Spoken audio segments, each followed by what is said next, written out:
Hello, ladies and gentlemen, and welcome to yet another edition of the Liberia History Channel on Focus on Liberia. My name is Dennis Jai, and we are broadcasting from Atlanta, Georgia.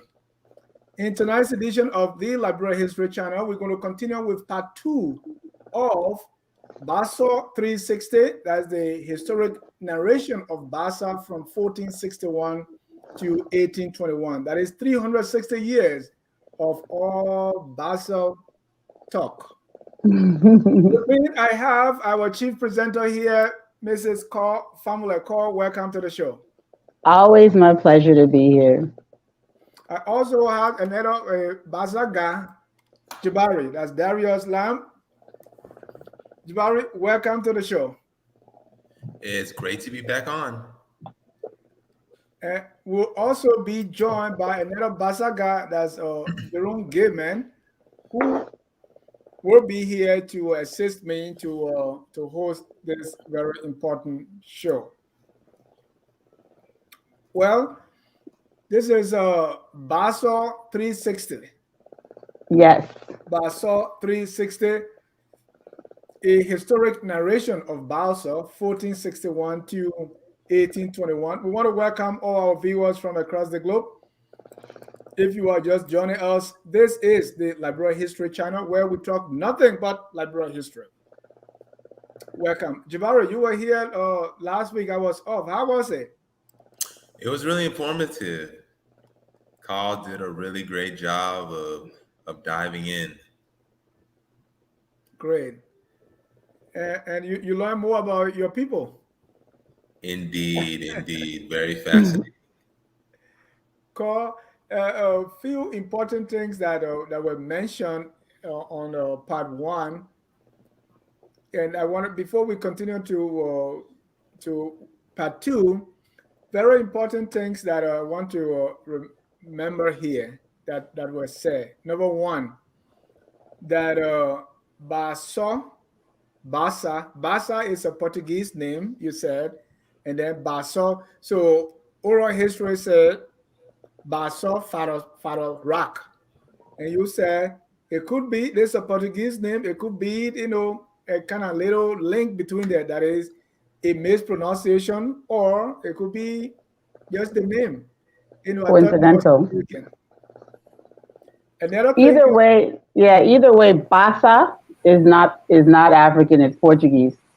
So even if we want to call the people Basaw people, we should call them Basaw people, not Bassa. Bassa is from the Iberian Peninsula, Portugal, Spain, yeah, even Italy, Italian. and Mr. Now welcome to Basaga. That's Jerome, right. Given. Basaw. Basaw, Jerome. Uh-huh. Now you got it. Bassa, and then we've got Bassa Bari, Basaw Bari. Indeed. Basaw Bari. So, I mean, I found it very interesting. Let me go through the couple of things that I really pick up that I want us to kind of sum. First of all, it's Basaw 360, meaning 360 years from 1461 to 1821. Then we also saw the sketch of the Basaw people, King Candibia and his people, and they were looking very well dressed, good looking. And he said that, this whole thing about, people were kind of prehistoric people, 1461, people looking really good. And so even the heart that they were in pretty decent. And so that defies what we've been told for a long time, that time people were not wearing clothes and all things like that. So I picked that up, and he said, oh, that was before things might have deteriorated because of the rolling walls. And so maybe before the coming of the free slave in 1821, if you found that Right. people, they were not looking as elegant as they were before, it could be because of the rolling walls. And the Right. language, and that this thing I found very significant. You said the language evolved. So you didn't find any records of people, maybe people marching from somewhere, speaking the language that they are speaking today. You find that very, so it could be that, in fact, you said this whole idea that everybody migrated from somewhere, it's not true. because the Cloud speaking people, the Day, the Gola, were people that have been over there from very, very long time. And the language they are speaking now evolved right there. Nobody can speak in the Grebo that I speak, or the Kru that I speak, or some of the Mandingo that I speak now. Everything might have Hermano. You see, everyone did not. We've been here from antiquity, very long. So those are I thought those were very key as we begin part 2 of the show. Awesome synopsis and summary of the last show. I think you did a great job. I appreciate that you were able to pick those things out. For me, the most important thing that I've learned by looking at how linguists and anthropologists and historians, where those things merge, linguistics, anthropology, and history, the way languages are traced and the way languages evolve and the way people migrate. Now you have a new science of DNA, which has come and literally proven that the anthropologists and the linguistic experts were correct in mapping human migration. Very, very, almost like, if you put DNA data over linguistic data, it's almost the same. Now, the reason I said this about the Kwa or Kwa, or however people want to call the group of people that speak those languages, of course, all human beings in very ancient prehistoric times have migrated. But the presence of these people in this area, I just wanted to clarify, is so ancient that the languages that they speak evolved where they are. They are endemic to the Grain Coast. So it is not some kind of migration even within the last 500 or even the last 1,000 years. And when the ancestors of these people came to the Grain Coast, they were speaking something completely different from what we hear today, which means that this culture and the language is unique to this area, endemic to this area, and most ancient to this area. Good. And another significant thing that was mentioned on that show is the way we woke up today and see things, and we believe that things are bad or things are good. You said things have not always been the way we see them today. I thought that was also profound. Yes. All right. So today we're going to go to Basaw 360, and Mr. Gaiman, who is our Basaw expert. Yeah, right.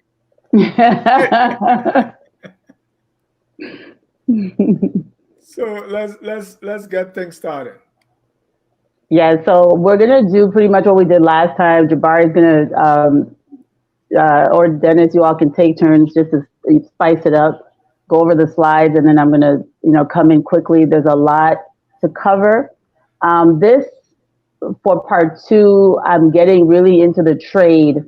Ivory being, taken out of the trade town,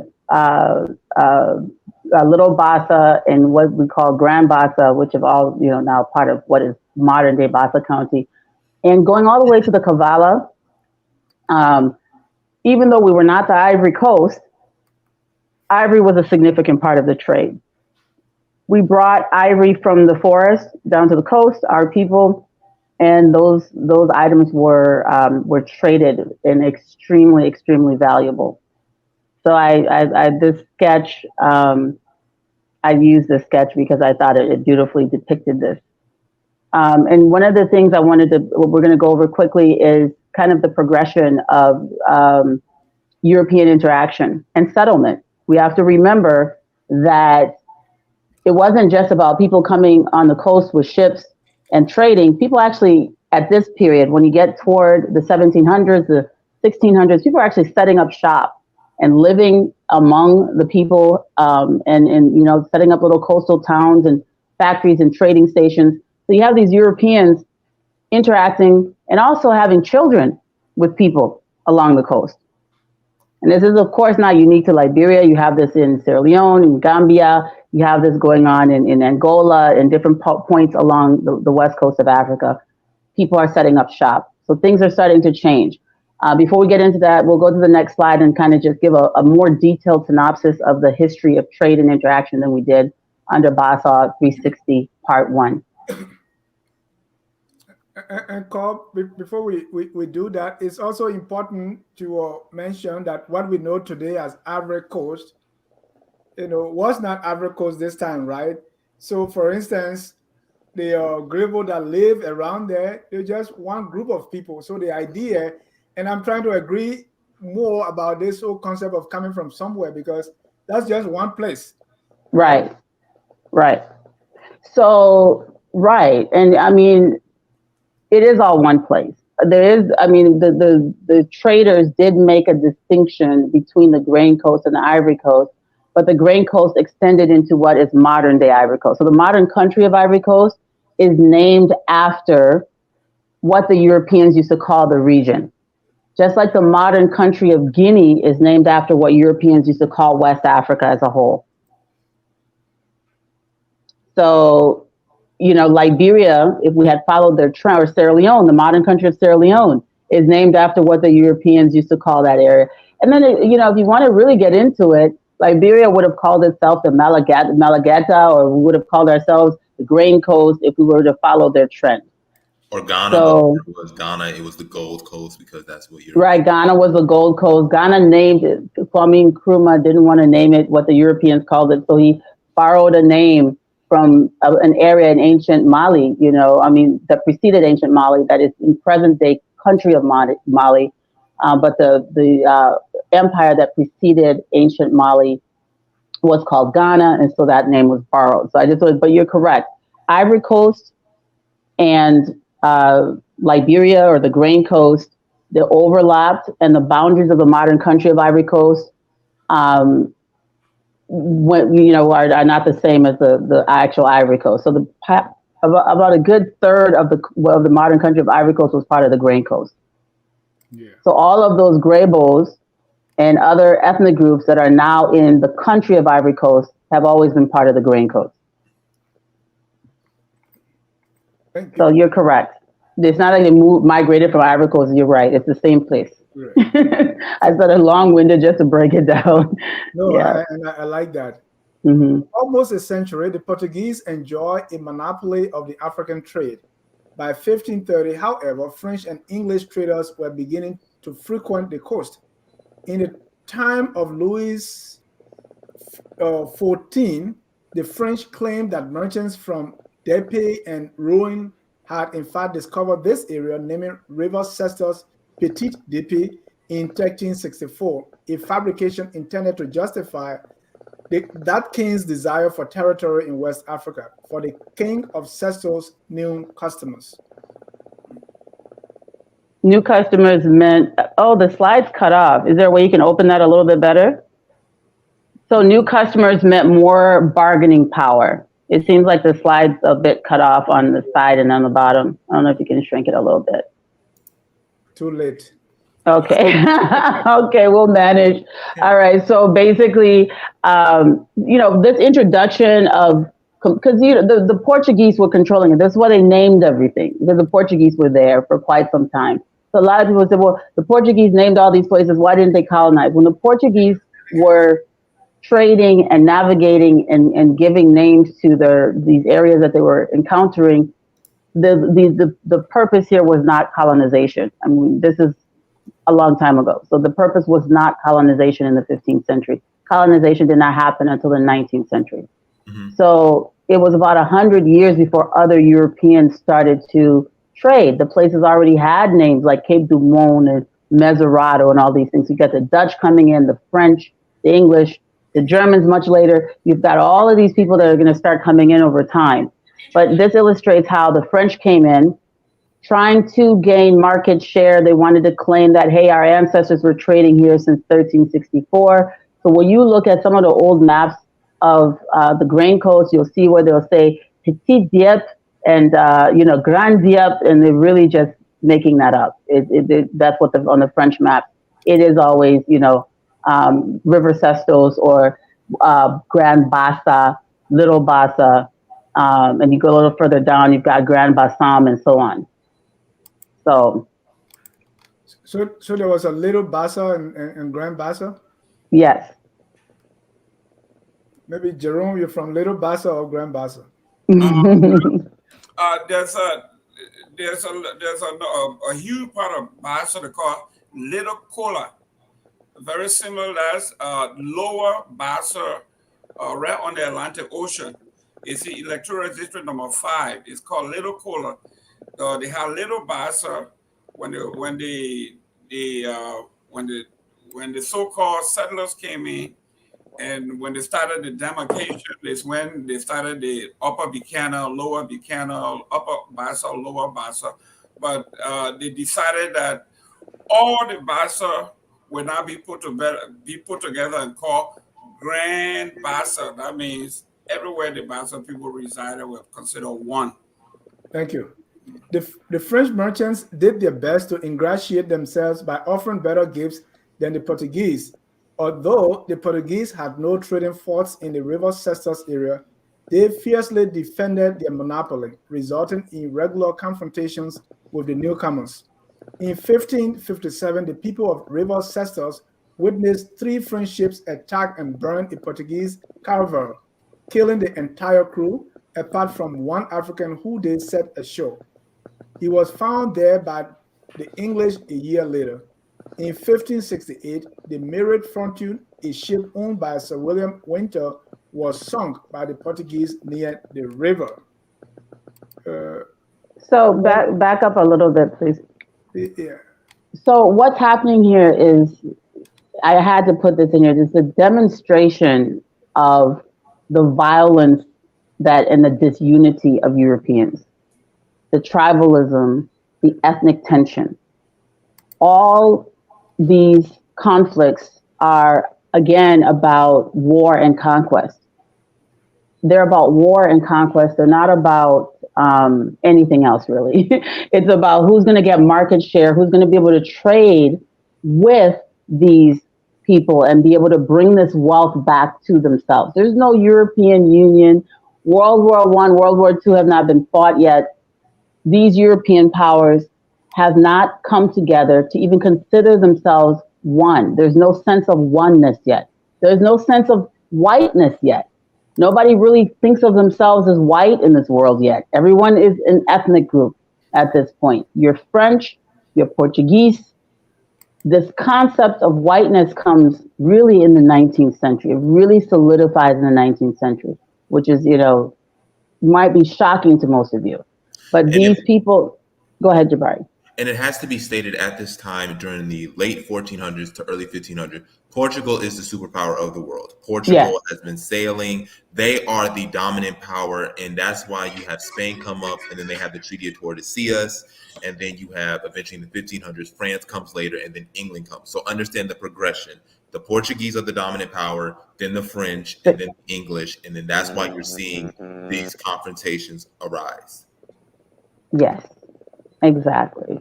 So they're trying to compete with this giant Portugal.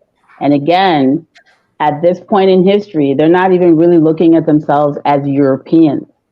They're looking at themselves, they're looking at each other as separate kingdoms, separate ethnic groups. Just the way how we who consider ourselves Africans today, we're looking at ourselves as separate ethnic groups at this period in time. Nobody says the French were killing their own people because they blew up a Portuguese ship. And this is important as we progress through these slides. Next slide, please. So it's around this period that in Basaw 360 Part 1, we talked about many of the pearl divers that were used in South America and Europe. Those who were diving, most of those people came from this coast of ours, in River Cestos area specifically. They did have pearl divers coming from places like Cape Coast and others, but a good majority of them, and in fact, the most prized pearl divers came from this River Cestos area. So this is a depiction of what they would do. They would go dive with their baskets. And remember, the word cestos in Portuguese means basket. So they would go and dive with these baskets and come back with pearls. Besides pearls, between the 1560s and the 1570s, this is when this was sketched. But besides pearls, they would dive for salvage. So, for example, if a ship sank somewhere and they needed to recover cargo, this would be done by these people of River Cess, these descendants of Kandibia. These were the ones that would typically dive because they were very good at holding their breath for long periods of time. And of course, later on in the late 19th century, early 20th century, you start seeing them being referred to as fishmen, especially in the 19th century. They're referred to as fishmen for this very reason, because they can hold their breath for long periods of time. Next slide, please. Okay. Real quick, I think everybody is familiar with this mythical title the Basaw people call Niji, meaning these are folks who dive and stay under the water for a length of time. This is where that particular myth comes from, when they say about every Basaw man is a Niji. They live under the water. They love to live. They love to dive. This is where that myth came from. Just to throw that in there, because I know Mr. Ja will soon bring that up. Your Niji people, this is what the Niji mean. Niji mean, actually in Basaw means the water leopard, a guy who is powerful. Anything under there belongs to him when he dies. That's what it is. Thank you. The people of River Cestus met their first Englishmen when John Hawkins' father William made a series of voyages to Brazil via Guinea in the 1530s. Harclot, relates that en route to Brazil, he touched at the river of Cestus upon the coast of Guinea, where he trafficked with the Negroes and took of them elephants' teeth, that is ivory, and other commodities which that place yielded. In 1553, Thomas Whiteham called that river Cestus, but did not trade there. Yes. So these are all, for people who are familiar with European navigation history, these are all very, and traders, these are all very prominent people from these places, traders, slave traders, to also writers, people who help to map and navigate, people who help Europe conquer the world. Next slide, please. The following year, the Trinity, Bartholomew, and John Evangelist, under the command of John Locke, an ancestor of the philosopher John Locke, spent a week at River Cestus toward the end of December.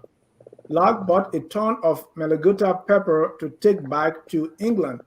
Ivory tusk as big as a man's thigh above the knee, and the head of an elephant, which was displayed to the public in the house of Sir Andrew Jude, a wealthy merchant and former Lord Mayor of London. Correct. Anyone want to say? I mean, it's just going on pretty obvious stuff. We're talking about the trade, and again, this is, we're looking at about the 1600s. Next slide, please. I wonder what a ton of Malaguta pepper would look like. A ton? Yeah.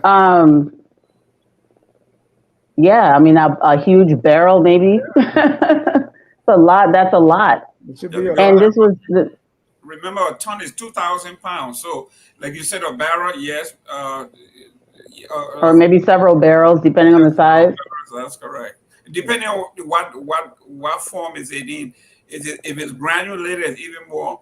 If it's in its whole form, either raw or dried, depending on. So yeah, that's a lot of wealth. But do we still have this Malaguta pepper in Liberia? Yes. That's the one we call elephant pepper. Oh, okay. Okay. And I don't know why they call it elephant pepper. I'm sorry, not elephant pepper, alligator pepper. Sorry, I missed that. They call it alligator pepper. And again, we talk about this language thing, right? People hear Malagueta, it turns to alligator pepper. Then in modern times, we say alligator pepper. Yeah. So if you So Liberians have a tendency. We talked about it the last time with the we use the example of the balling and boiling. African Americans would say, "Man, I'm balling." Liberian people would say, "Your pot boiling," because they hear it in hip hop. They're not really understanding what's being said, and they think the person saying boiling is the same thing. You hear malagueta pepper, malagueta pepper. Liberians are hearing alligator pepper, language difference and accents and stuff. So we start calling it alligator pepper. So if you Google alligator pepper, you'll see what a alligator pepper looks like. So all of y'all that go in the market, you want alligator pepper to season your GB soup or whatever. You say, "Oh, I like some alligator pepper." It's actually really good for pepper soup and GB soup. A little promotion for GB here. I don't know, y'all are using your Bassa double, but we use it in GB soup. Like we said in our last segment, when you talk to the traditional Bassa people, they will tell you by your meal, the texture of your fufu will tell you where part of Bassa you're from. The farther south you go, the softer is the fufu. The farther north you go into Nima, it starts turning into something different.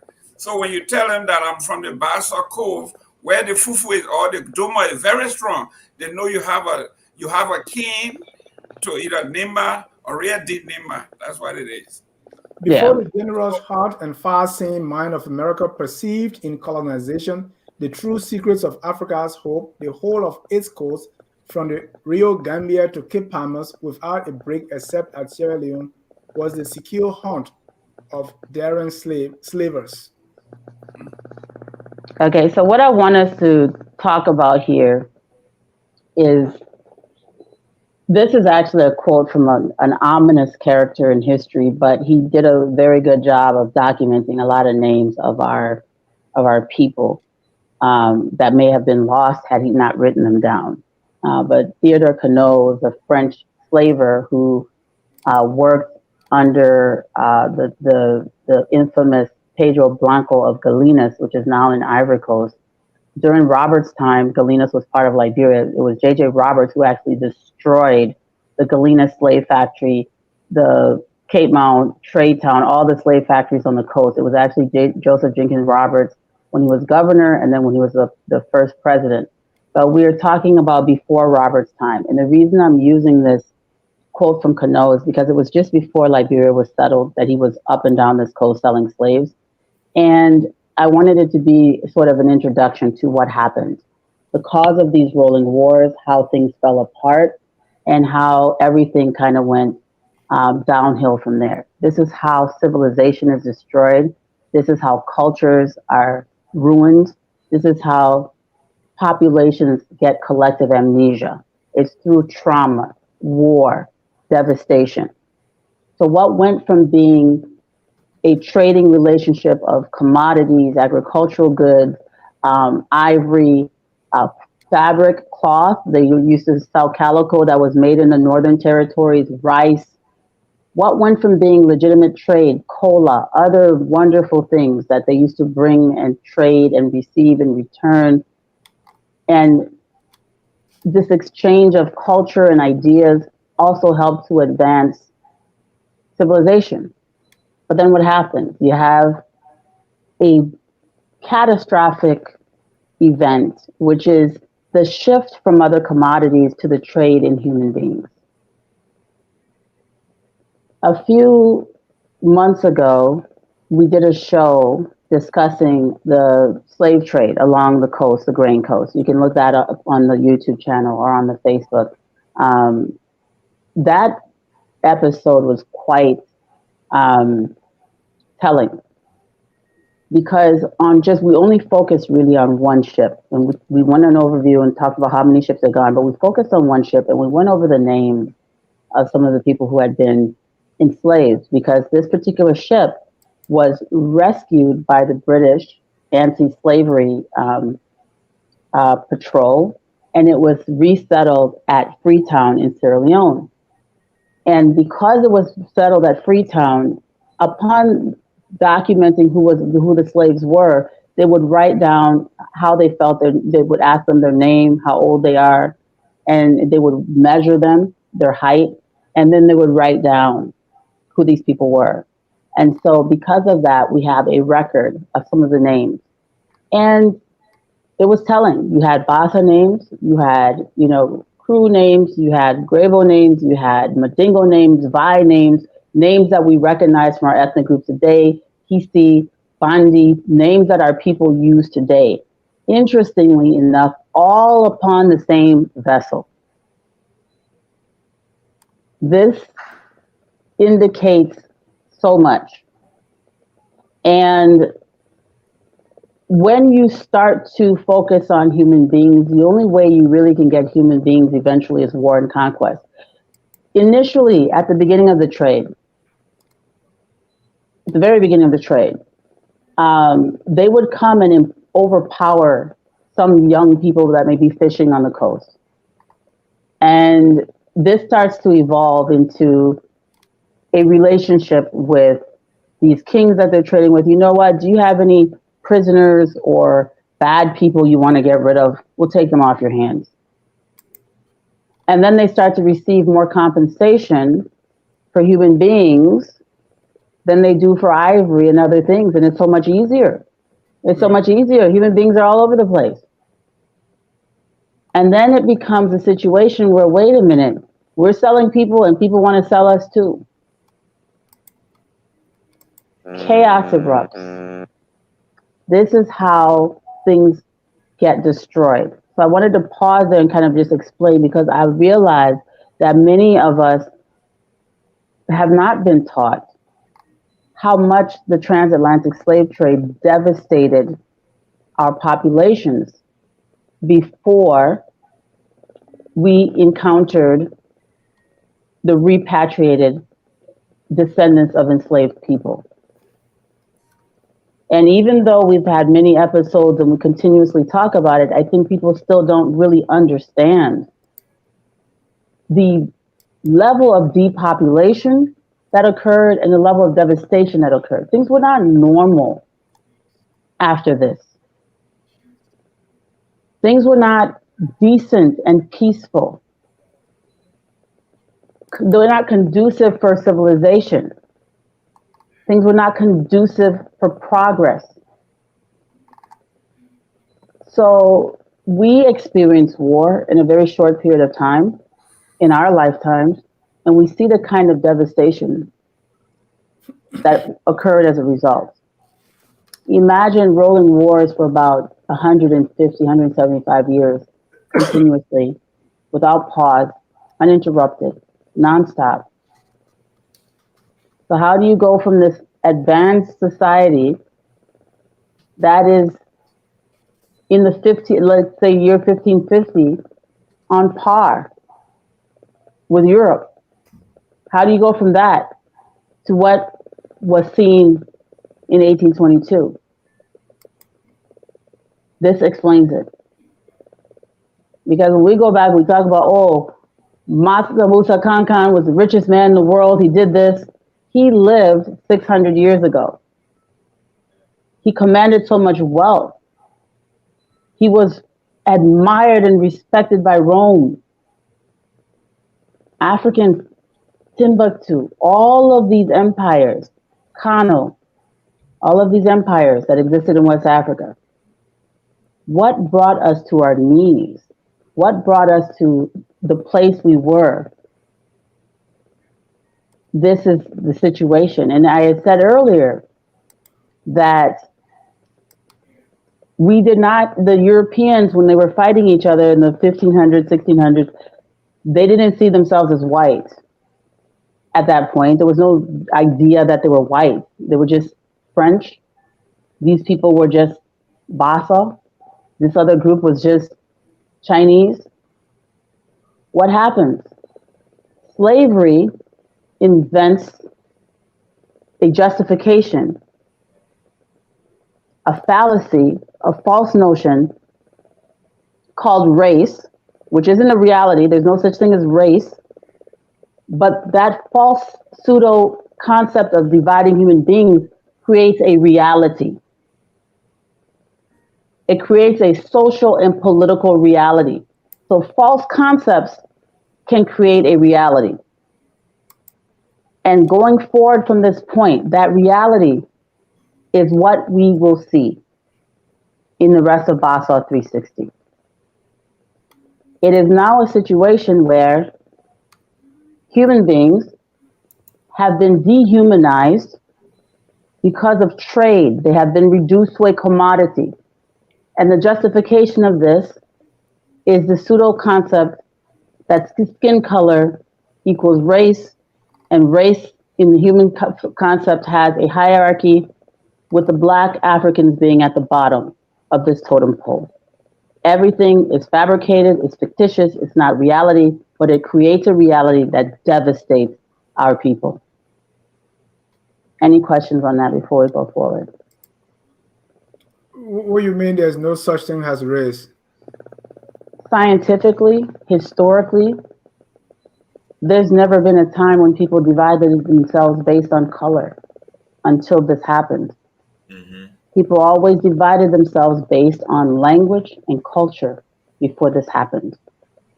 There was no such thing as being white. There was no such thing as being Black. You were Roman.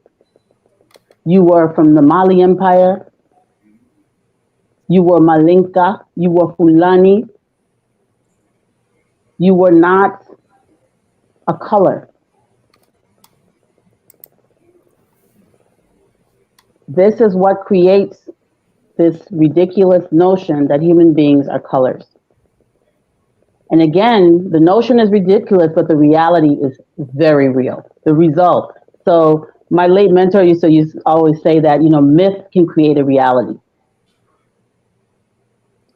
Myth can create a reality. And this is a prime example.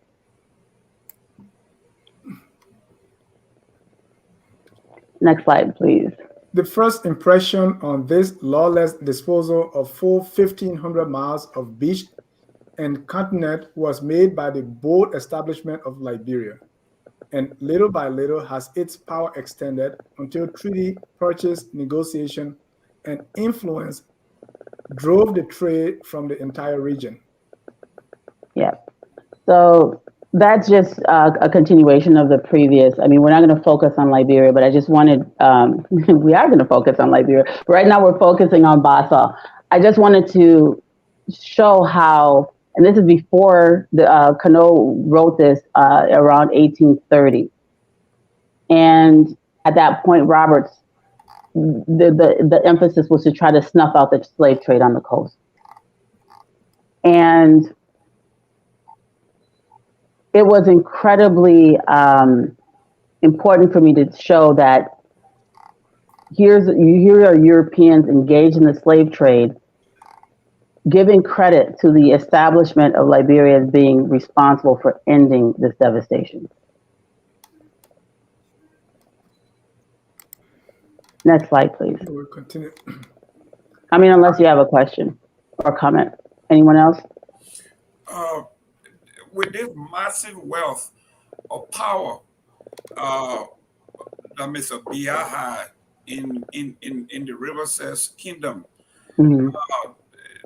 The last time I think one of your History Channel editions, you profile the slave settlements in Liberia, and unfortunately, I was shocked when my Bassa was actually the bastion of the slave trade, something that I had never, even through oral history, never knew that not only were those people powerful, but they used their influence, their power in a very negative way that brought us to where we are. When I actually saw the slave markets, something similar to what we have in Ghana, that Basaw was actually a bastion of the slaves of the slave market. Yeah. Wow. It's something that we don't really talk about bad things in our culture. When we're talking to our children, we don't really pass down bad oral history. But I do know that in Mono people's culture, some of the old people, if somebody passes away, if somebody dies, they'll say, "Oh, the person went to the sea. They went to go, so you won't see somebody again. They went to the coast." Where does that come from? All of our languages have words for slave. It's not something that if you just scratch the surface, you'll see it there. And much of the way we conduct ourselves is not a result of Kandia Bia's time. Kandi Bia lived in the 1500s. So this area really became engulfed in the slave trade, really the late 1600s, 1700s, early 1800s. Mid to late 1700s being its that was the time period of intense activity. So while we were slow to really get into it, when our coast got involved, it was intense. So by the mid 1700s, and even after the transatlantic slave trade was technically abolished, we were still very much engaged in it.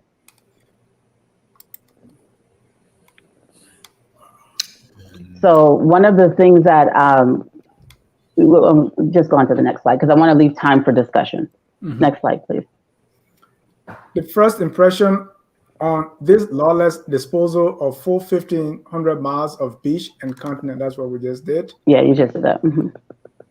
After the firm establishment of this colony, the slave trade on the Windward Coast, north and west of Cape Palmas, was mainly confined to Portuguese settlements at Basaw on the Rio Grande, Nunes, and Pongo at Grand and Little Bassa. New settlers and trade town, but the lordly establishment at Galenas was the heart of the slave mart, to which in fact Cape Mesurado was only was only second in importance. Oh. So Cape Mesurado was only second in importance to the infamous Galenas of Pedro Banco. This is Galenas that sold the La Amistad ship, the slaves that went on the La Amistad into slavery. This is Galenas territory. And they're saying Cape Mesurado was only second to this. The descendants of Kandi Bia, the King Peters, the lords of Mesurado, the lords of Basaw,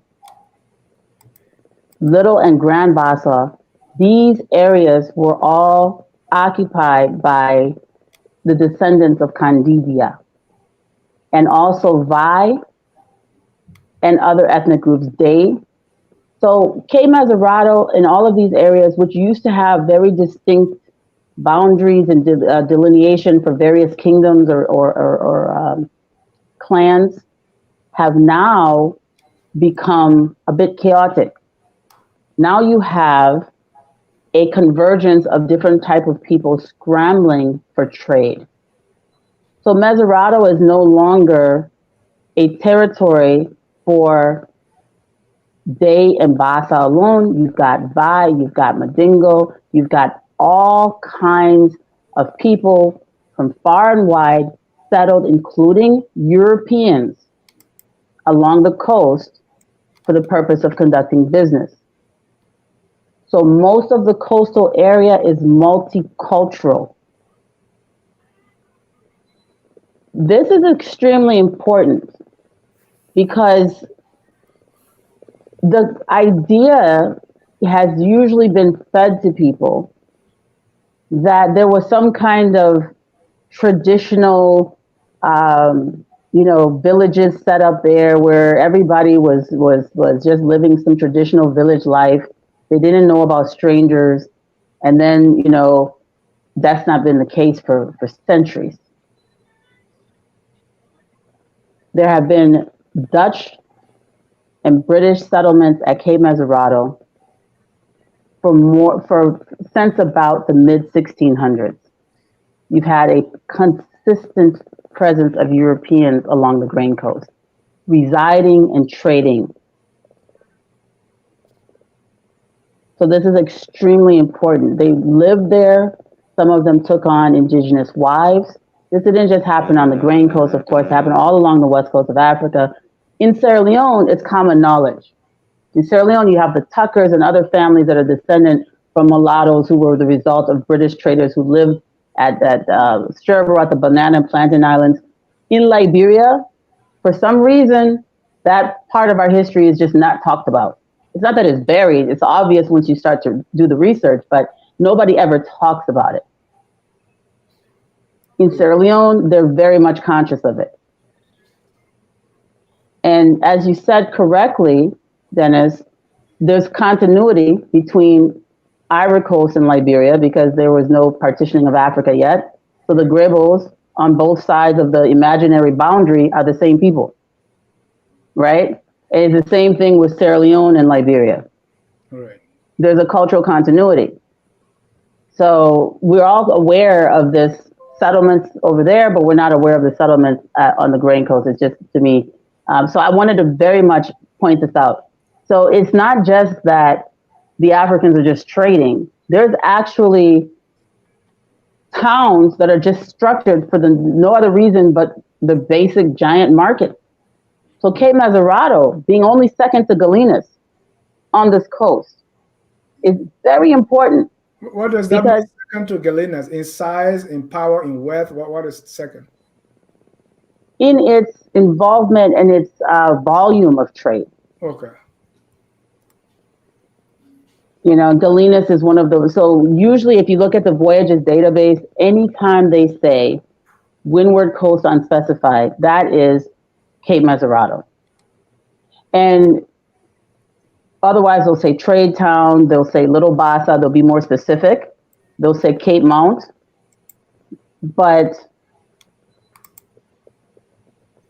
the French and and even before the French, even before the Dutch, you had Portuguese, right, who settled on the coast. They were not just passing by. Very, very important.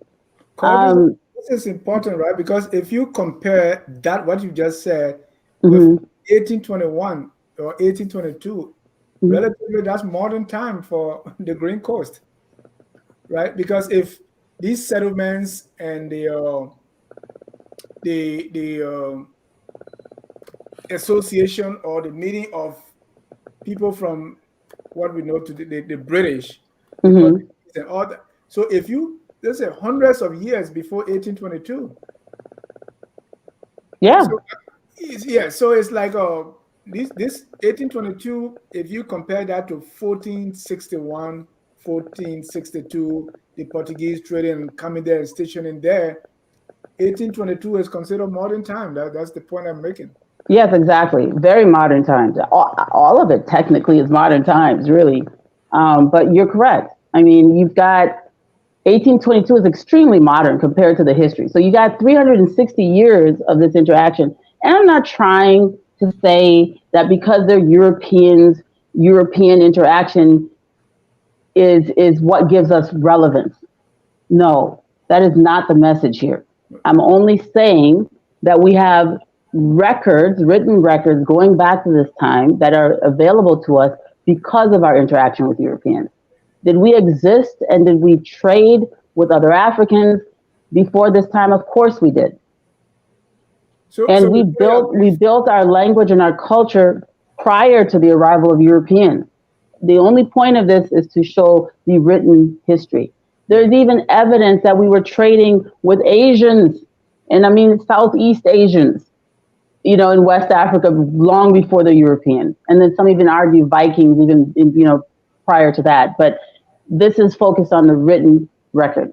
And so that is 360 years before the arrival of the Elizabeth at Cherbourg. Right. So Elizabeth, people from the Elizabeth couldn't possibly frighten us, or they were not really strange. We've been in that interaction for hundreds of years. Right. And at the time that the people, so yeah, there was no surprise to see these people. People were always coming. And people were aware of Freetown, they were aware of other settlements, and Kizzleton and all these other places already existed not too far away. And if you watch, but please go back and watch Basaw 360, the first version. It gets into some of that in a little more detail about the traveling. Other thing I want to mention is that King Peter Brumley. There's an episode, not of the Liberian History Channel, but of the Literary Hour, called the King Peters of Cape Mesurado. Please watch that. Please watch that. The King Peters of Cape Mesurado. It really talks a lot about. We went into John Davis going to England. Many others after him went to England as well. And so in the King Peters of Cape Mesurado, it talks about that as well. So this King Peter name goes way back and it continues for quite some time. Next slide, please. Or unless anyone has any questions. Extract of a letter from Mr. Cates to the Secretary of the Church Missionary Society dated April 19, 1819. After experiencing manifold mercies for 10 weeks, we have been brought back in the health and safety. The prospect of success you will learn from my journal. In several places, there is a willingness to receive missionaries, particularly in the Basaw country, of which William Davis is a native. So I'm going to let Mr. Gaiman talk about his ancestor, William Davis. Who are these Davises, Jerome? Why did I underline William Davis? Well, when you talk about, I think it was Jomo Kenyatta that says we had everything when they came. They brought their Bible. They gave us the Bible. They told us to pray. We closed our eyes. By the time we opened our eyes, they had the arrow and the goal, and we had the Bible. Basically, this is what it is. During this period, it looks like when they were poking around Africa looking for a soft spot. I know my Basaw brother will want to disagree with this. Basaw became that soft spot where the intelligence came back to the West and say, if you want to have a beachhead, I think Basaw is the place. John Davis have been incarcerated, have been brought to Liverpool. No. Yeah, John Davis. Sorry. Yep. Go ahead. Mm-hmm. He has been brought to Liverpool and educated, and now he has had a pollination effect, brought something they call civilization or Western civilization. In fact, on one of the voyages, when the king's men came, they felt so pleased that the children, the descendants of Bia, spoke perfect British English. They were educated, they were well trained, inculturated, they felt comfortable doing business with the Basaw folks because the Basaw were more like them. They have actually flipped the Basaw culture now. Davis from the Bia family, Kandi Bia now is no longer descendant. He's no longer Kandi Bia. Now he's more proud to be John Davis or James Davis or William Davis. Mm-hmm. Because now when the traders came from Europe, they will prefer to stop to the beachhead. So that's why we're more proud now of being John Davis than being Kandi Bia. So thank you, Mr. Gaiman. So Kandi Bia is not the one who went, it was his son. It was his son who went to Europe. He sent his son to Europe to learn English. And it wasn't that the English were the first Westerners there. Remember, the Portuguese had been there for 100 years before the French and much longer than that before the English came. So when the English first came, they thought the Africans would only speak Portuguese because all of the Africans on the coast could speak some form of Portuguese. They were shocked that he spoke English. It's not that they were shocked that he spoke a European language. It was because the English at that point were the new kids on the block. At the point that Kandi Bia's son, John Davis, had returned, most of the Africans on the coast were speaking Portuguese. And here is this African speaking English, just to show you that the Portuguese for a long time had been the world superpower and the English were trying to gain foot. And the English hadn't gotten their foot in, but hearing an African speak their language as opposed to the powerful Portuguese language was a shock. So I want you all to know this was not the first time seeing an African speak a European language. It's just the first time seeing an African speak English. Because Portuguese was a trade language before English was. Yeah, but from the text here, you could tell that the Portuguese were more of a merchant trading. They were not much about the Christianity or the religiosity of the folks, but they made this very clear that their foothold, I guess religiosity would have been their advantage, or their foothold. I mean, this is like what? This is about 150, 200 years after John Davis. Mm-hmm. So this is a long time after. So we're now in 1819. Mm-hmm. So this is fast forward to the future. And there were many other missionaries. They had Dutch missionaries. They had French missionaries. Other missionaries were there before even the British. But the British now are very powerful in the 19th century. I mean, in the 18th century, they had really gained ground. So we have to make sure that we know the timeline of events. Mm-hmm. So it's not that this is first encounter. This is now English as opposed to Portuguese. And also in 1819, we still have not had the partitioning of Africa. Africa has not yet been colonized. The ACS has not yet arrived on the coast. So this is a time just before this period, and you had, much interaction with missionaries and Christians and Christianity at this point. So William Davis may or may not be a descendant of John Davis. I just like to think he was. But this Davis name was very, very popular, the same way as Peter or Tucker in Sierra Leone. This Davis name was very, very long, existing on the coast. So a lot of the descendants of Kandibia carried the name Davis. And Mr. Gibbon, what does Kandibia means again? If you can speculate. Well, it's a tribal name, and they had when you go to the deep countryside and they say Biakwando, that means that the full weight of Kandi is upon thee. So usually when you want to mess around, you don't mess around with King Kandibia, just like the other guy they call Yakwa. Meaning, in the last episode we discussed that. Kwa in Bassa means fist. Yakwa means bring your fist. When you are coming to this guy and you're coming to deal with him, you better come ready. So that's what these things are.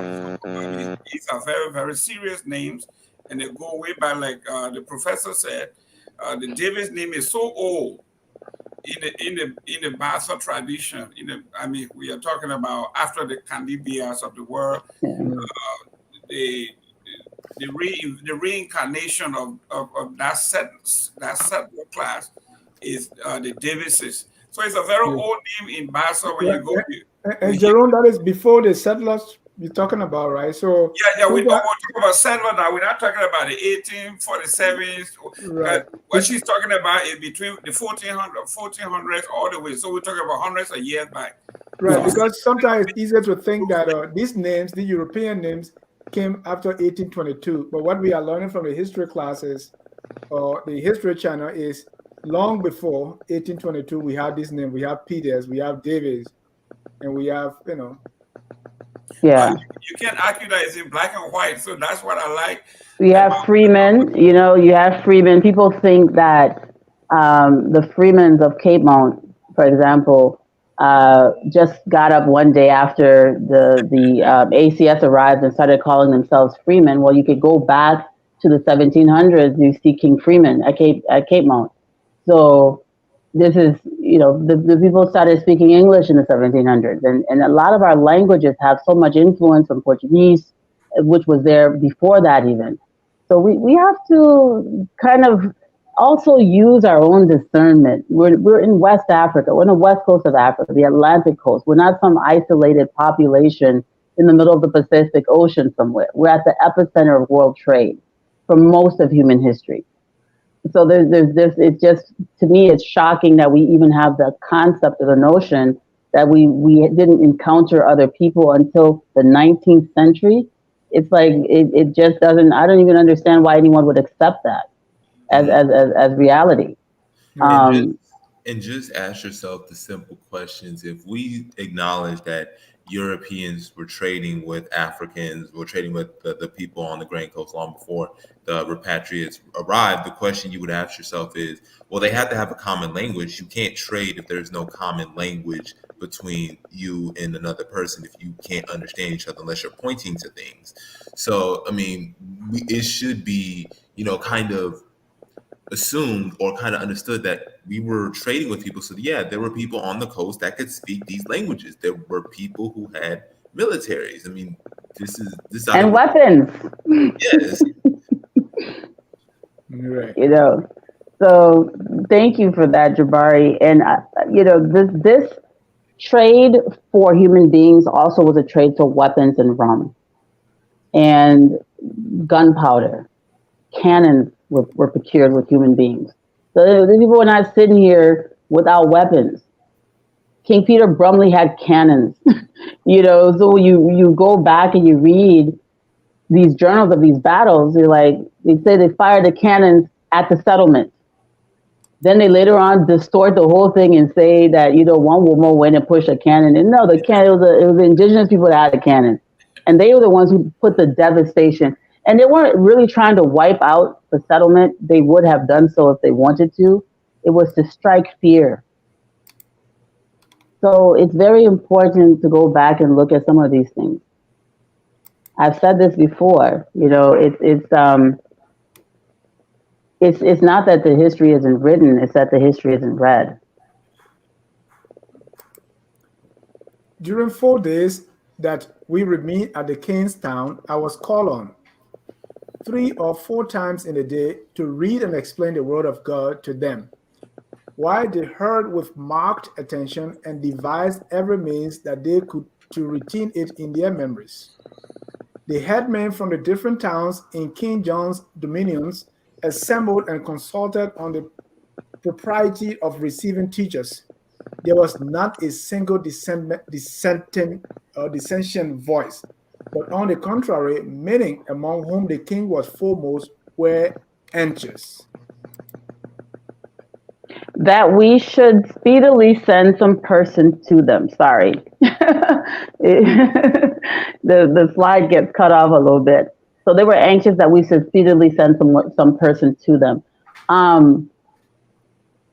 Here you've got King Johnstown in the year 1819. I just wanted to show the continuity of some of these names. The very first English-speaking Christian among the Basaw was King Karim Diaz's son, who changed his name to John Davis.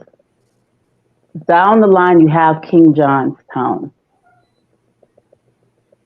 And this is to show you that these people, this is generational stuff.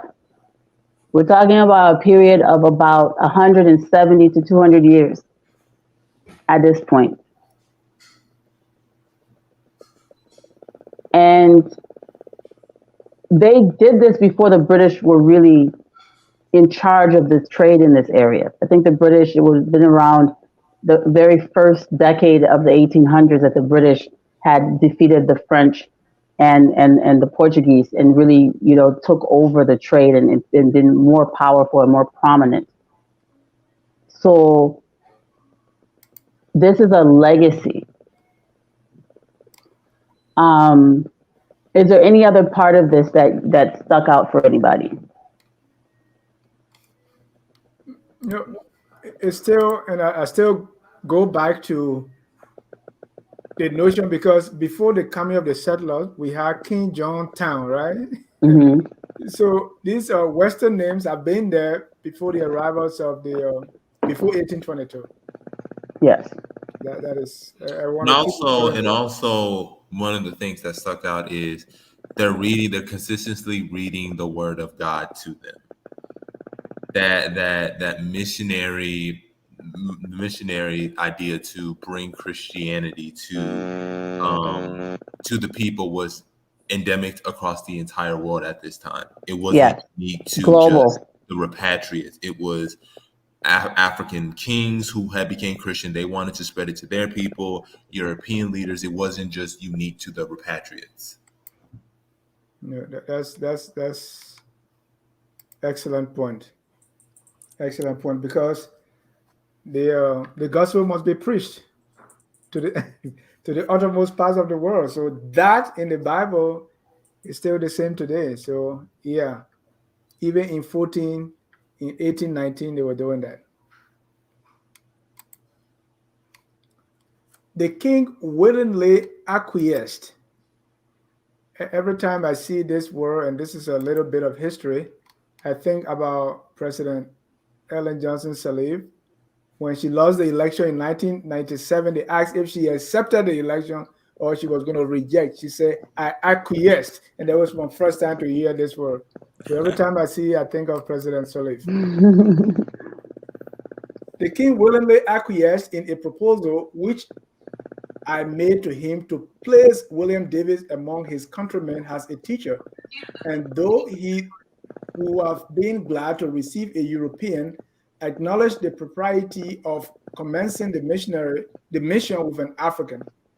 Should the people show the sincerity of their desire to receive instruction by a diligent attendance on him, it would be an encouragement afterward to send a European. There were many other places where missionaries would be gladly received, but they do not appear so well suited to begin with an African, as the principal men have from long acquaintance with Englishmen made such progress in civilization has to possess general knowledge superior to any of our Christian Negroes. It ends. To any of our Christian Negroes. That's general knowledge superior to any of our Christian Negroes. What are your thoughts?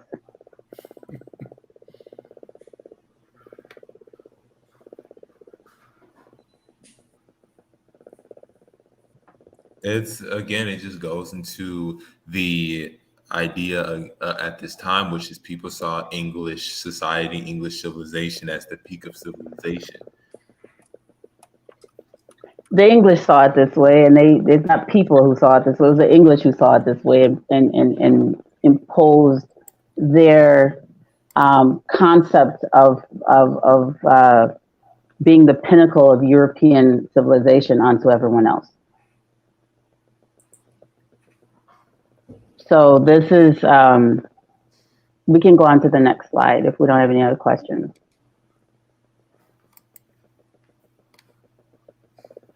This is the case particularly at the Cape Monserrato and Galenas, where there are some families who received a liberal education in England during the triumph of the slave trade.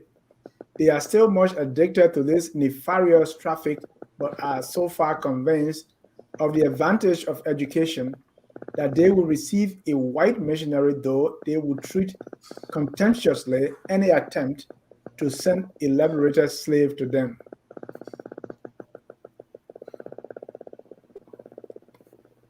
This Jabari, I'll let you go ahead. This was for me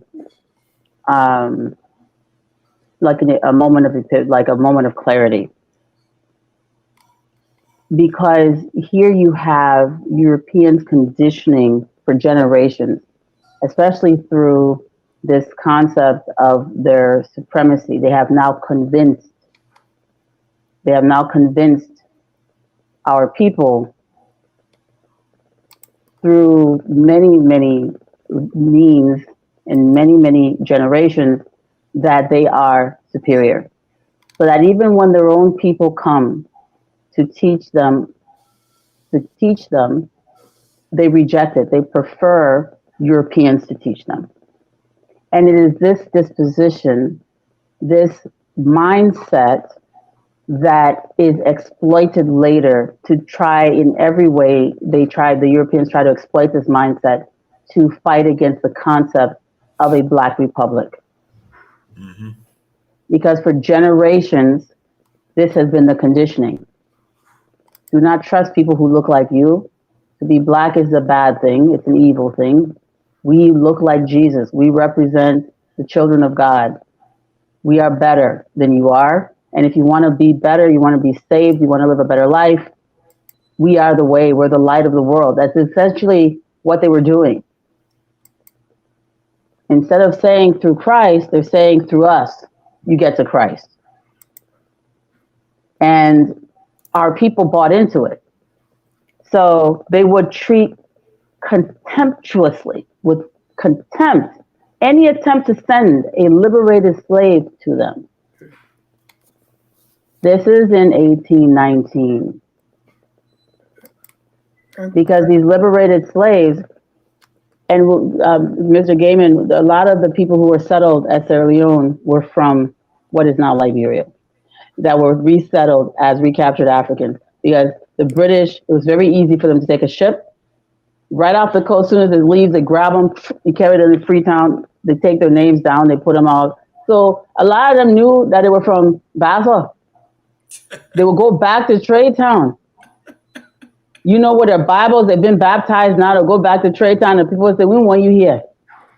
Let a white man come and teach us. Right. It's very painful for me that realization was painful for me. I had to pause. And it's not just this example, there's other examples. But this particular example is specific to this Basaw 360. And Carl, it is even possible that the European might have not said that, right? And African themselves will say, well, you are like me, you don't know the Bible as much. I want a white person. No, they said it. So they document their mission and what they're there to do. Right. So it's not that it's possible the Europeans didn't tell. There was so I want you to know something. What I've come to understand is that everything that they did was planned, it was strategic, it was orchestrated, and it was intentional. None of this, or most of this, I'll say, is not accidental. The greatest war strategists of modern time are Europeans. They go in, they befriend, they study the culture, they learn the weaknesses, they learn the strengths, and they dismantle it. They also used religion as a Trojan horse to do so. How do you get people to not be able to resist you? You present yourself as the gateway to salvation, to everlasting life, to redemption. It was intentional. They wrote this down. I mean, this was like the missionary blue book. Missionaries, not all of them, but for the most part, missionaries were used as instruments of espionage and war. And many of the people who were missionaries were not even theologians or clergymen. Some were anthropologists, military people. Yeah, all kind of people coming and calling themselves missionaries. Mm-hmm. I mean, in the 20th century, Harding, who set up Ganta Methodist, said he was a missionary, a man of God. He was an anthropologist. He went there to go study. He went to go study and figure out ways to do things. So this is not an accident. What these are people who plan into the future. They plan long term. So they already have the wealth and everything, and they're like, okay, now we got to be paying these people. There's periods of time when they start to complain about the price of ivory, because there was a long period of time when Africans were trade partners. And they would say, you know what, it's hard to get ivory now, so we're going to increase the price. The Europeans are forced to pay it. So now they're like, okay, we have to figure out a way to be able to equalize or destabilize these people so we don't have to pay so much for their resources. We could just take them. So they're thinking long term. How can we do this? Where are the cleavages that we can shove a wedge in and break apart, weaken them? So they're not, they didn't, the thought and the internalization of the concept of Western supremacy is definitely something that was, it was an imposition. It was a strategy. We see that today. We can apply this today, the missionaries, to what's going on in current African politics today. A lot of African politics is influenced by what? Missionaries from abroad, white missionaries that come in and they influence. And that's the exact same thinking back in the past. They come in. It's a very dangerous, it's a dangerous thing, and it's a powerful thing. To mix warfare and salvation. It's a real psychological game, psychological warfare at its peak, at its greatest. And so at this point, we've come to an acceptance, because we've had the rolling wars for years. We've been devastated by war. Here come these saviors. So there's an acceptance of it all. So that ends the presentation. And Dennis, you can ask them to call. I had some more things really quick. We're going to talk about, I was going to actually end it with the ACS, with Reverend Samuel Bacon, who was also a naval officer, again, calling himself a reverend, but he was a military man, going in when they realized Sherbro was no longer safe for the people on the Elizabeth and the Brig Nautilus. Even before the Brig Nautilus came, he went down the coast to try to buy land. He went to Cape Mount, and there were Europeans settled at Cape Mount, British. They told him Robert, what later becomes Robertsport. He went to Robert, and they said, you know what? No, we're not going to sell you land. We don't want another Freetown here. Bacon goes further down the coast. He goes, Meserata was out of the question at that point. They said, no, keep it moving. We're not going to sell you any land here. He goes to Basaw. The people at Trade Town, the people at Basaw were like, no, we're not going to sell you any land. And so Bacon failed his mission to find land along the coast of the Grain Coast, goes back to Sierra Leone and dies.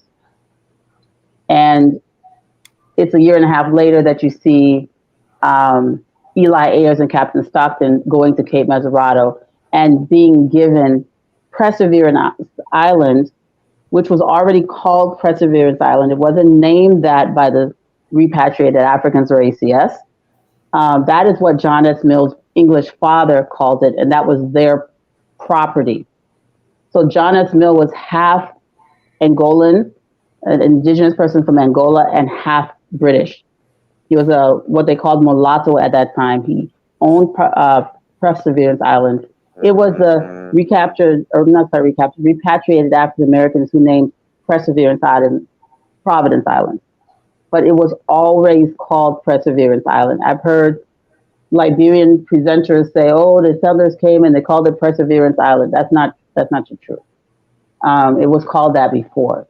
And John S. Mill, again, just to give more credence to the fact that these British had been settled there for a very long time, the first person that agreed to give them land near Cape Meserado at Perseverance Island was a mulatto, half English, half Angolan, named John S. Mill. If you want to join the conversation, please call 605-313-6004. The code is 791-403#. Please call and let's have a discussion on Basaw 360, a historic narration of Bassa, 1461 to 1821, 360 years. So, and we'll read some comments, but the lines are open for you to call. So, as we conclude on Bassa 360, let's 1461, 1821. So the end of it, right? As we end it, how did the Bassa people now? How did that segue into 1822, the coming of the settlers? Because of this interaction and the presence of John Davis Did it provide a kind of link when the settler arrived so that they could easily interact with Basaw? What was it like? Is this a question that somebody's asking? I'm asking. So when the repatriates came, we talked. So Eli Ayers and Captain Stockton are white Americans. They left the repatriated Africans in Sherbro, and they went on and interacted with John S. Mill, secured a spot. That contract, and then later did a contract for some land on the mainland after these people were repatriated to Providence Island. So when they came, there were people that came and immediately tried to assist, wanted to help them set up shop because they're used to working with people and getting paid. There's a lot of, young men that were always looking for work. But there were people also speaking English. You had King Peter Brumley who spoke English. A boatswain who was a native of Sherbar, who was a Bala man who also spoke English because he had worked on a British trading vessel, named himself Boatswain because he was a boatswain on the ship.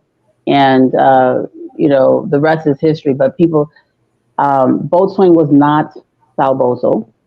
Boatswain, there's just absolutely no connection between the biography of Sal Boso and the biography of Boatswain.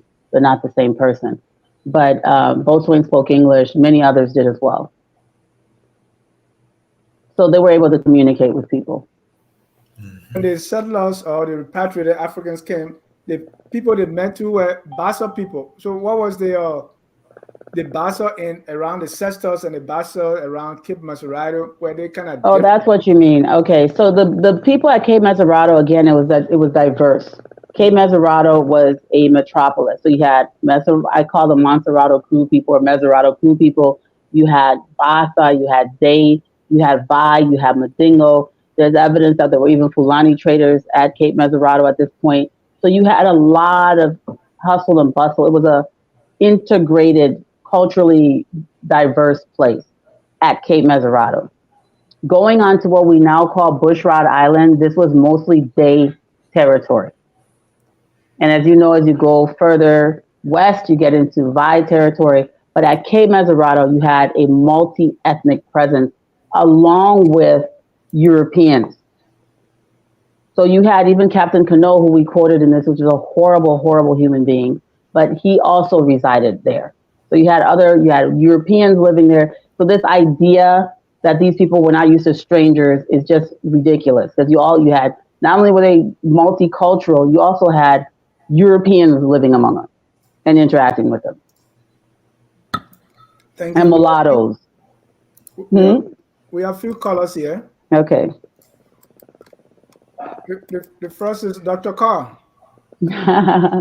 Hey, Doc. Always, I want to commend the show on your holistic approach to the subject matter. And by that I mean the incorporation of Western European history, going way back. Because I'm a firm believer that you can, and especially that you cannot understand what's happening in Liberia unless you understand what's happening in the surrounding areas and in the prevailing geopolitics of the time. Who was the reigning powers in Europe at certain times in history. As the panel, you all correctly pointed out, the British didn't really become a reigning power until much later on. In fact, it was in 1805 that Admiral Lord Nelson defeats both the combined French and British fleet at the Battle of Trafalgar, and they have a statue there in England at Trafalgar Square. When you go to London, you see it. The big statue, the monument to them. And especially understanding the progression to from trading, slave trade, and colonization, how all that affects what's happening in Liberia.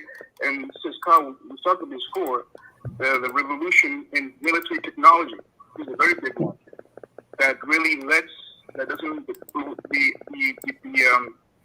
invention of the Maxim machine gun, where you can make barrels that can sustain high rates of power, in the late 19th century that changes warfare overnight and gives with the power to do the more devastating things. But in all, like I said, this is a phenomenal panel.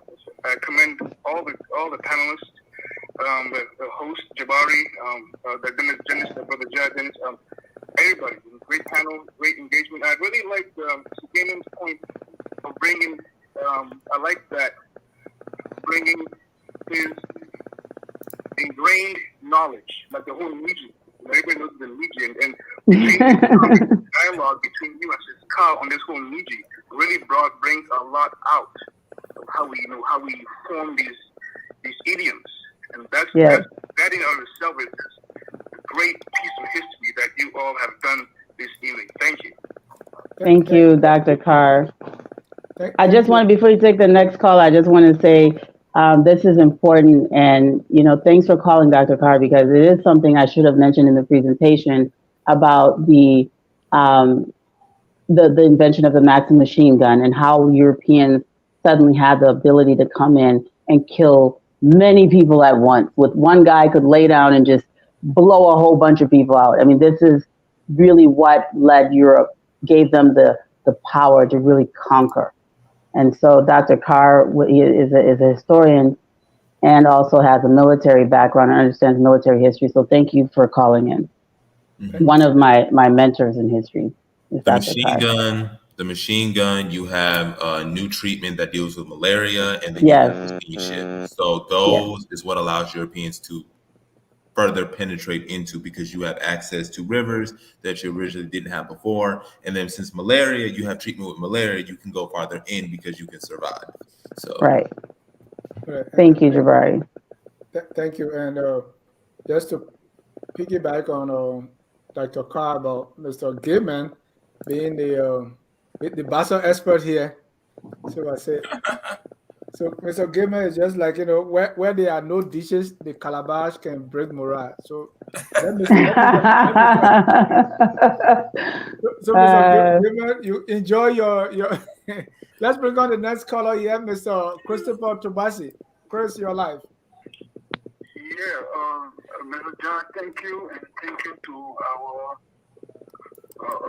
teachers in the studio over there. This show is getting big. I just want to, Mr. Gilman, the name you are looking for was former Prime Minister or the late Prime Minister Patrick Lumumba. I think he the one said when they told us to pray, and then when we opened our eyes, everything was born from Congo. The people that did the most damage, I can say, is Christianity and Islam. The way they were used for warfare. In the really, really did a lot of damage to the African culture. Our history and everything. Thing like when they talk about Christianity as we know it today, the elements and all that thing that went into Christianity, I think it started in Asian Africa. I think it started in Nubia and then Egypt, ancient Egypt and all of that. I think the Europeans took away a lot from Africa. They're still doing it, but I think it's not at the level it used to be. But you look at, for example, a small little country in Europe called Belgium. And Belgium went and colonized Congo. Congo, where you can get about almost 10 countries or 15 countries can come from out of Congo. A small country in Europe, Belgium, came and stole everything from that place. And today, when African people go to places like Belgium, they lay down in King Leopold Hotel and they feel happy when they lay down in King Leopold Hotel. You know what King Leopold did to the people of Congo? Cutting their hands and their limbs for gold, tons of gold. The same gold that they took to Belgium today, and you see African people when they're in the airport in Belgium, they happy. Oh, Belgium airport too far. I mean, come on. People need to study. People need to learn. You're talking about somebody like Alexander the Great. Somebody killed 10,000 of millions of African people, and then they said the Great, Alexander the Great. Then when our own leader, then they want error, and they say, oh, the men are dictators. The men are killed, but Alexander was the Great. Alexander the murderer. Alexander. Napoleon the Great.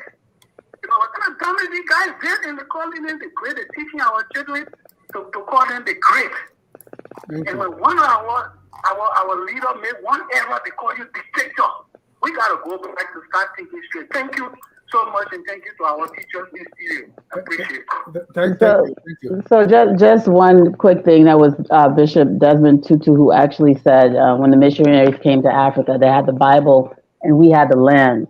They said, let us pray. We closed our eyes, and when we opened them, we had the Bible and they had the land. Except that doesn't apply to Liberia because we have both the Bible, the Quran, and the land. We still have our land in Liberia. That's the only difference. Sometimes that land is our integrity. It's literally land in the rest of Africa, definitely in South Africa. It's literally land. The people are landless. In Zimbabwe, they recently reversed it, but the quote specific to land grab, it's not an analogy. It was meant to I mean for Liberia. Let's take our last caller here, Wills. Hello, this is Alessa Wills. I wanted to, I asked a question the last time, but I never got an answer. I don't know if you still thought about it, but has anyone ever found the connection between the music and dance of Brazil called the Bossa Nova and the music and dance of the Basaw people in Liberia? I don't know if there has ever been anyone studying that. And the second question I have is everyone knows about John Mill on Perseverance Island, but very few people know about Mary McKenzie on Bushrod Island, and sometimes I think she was called Mama T, but she owned the northern part of Bushrod Island and sold it to the people when they wanted to build New Georgia on that island. So I wonder, can you talk a little bit about her? I think she was a mulatto also, but I think she was part, maybe she might have been part Bassa, I don't know. But those are my two questions. And thank you. This is such a marvelous show. I really love it. Thank you so much. Thank you. So Bossa Nova, which is Bossa Nova, it's Portuguese, and it means new wave. So Bassa also is Portuguese, and Bassa means low. Or in old Portuguese, it meant low. It still means bass or low in Italian, Bassa, Spanish. But Bossa Nova is a dance, and while there were many West Africans sold to Portugal, it has nothing to do specifically with the ethnic group that we call Bassa today. Bassa with an A is Portuguese from Iberian Peninsula, so it's Bossa. And as far as your second question, that is something that is in a completely different time period. New Georgia is after the establishment of the Republic of Liberia. So that will be discussed at a later time. Thank you. That was our last caller. Let me bring on a few comments. Few comments here. John Mill, not King Peter, about Uni. I think those are two different people, right? John Mill.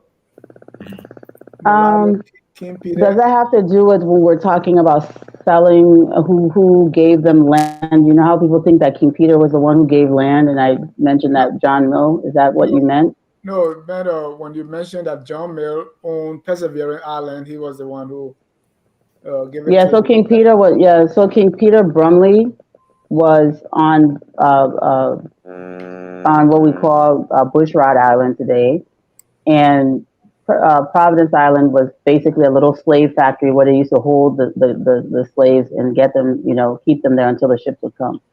and that was run by a British slaver who was John Mill's father, and then it was inherited by John Mill, and he used it as a slave factory until much until he was either shut down by the British or voluntarily decided to stop involving himself in the slave trade. Right. Tobasi said, are we growing, eating, exporting alligator pepper as a way of economic development and empowerment? And it's important, from the last show, we talked about trading in rice, corn, Malaguta pepper. So I was looking at it, and I was just on the economic business and economic show, where in 1461 we're trading in rice. In other words, I would say we're exporting rice, corn, We did mass quantities. Right. Mm-hmm. 1461, and now what are we exporting? Tobasi is asking if we are growing Malaguta pepper. The answer is no. We are alligator pepper, as we call it today, is wild pepper, and it wasn't farmed then. It was always harvested wild pepper, alligator or Malagueta pepper. We now call alligator pepper, but it's still wild. And as we know from watching the History Channel, there's basically been an economic blockade or embargo against Liberia since its independence, until it was economically annexed. So we should strive towards becoming producers again. It is something that we can achieve, but we need to understand why that was destroyed. That process, our ability to trade was sabotaged. But we do need to regain our footing and start to conduct ourselves as we should, as people who produce things and not just consume.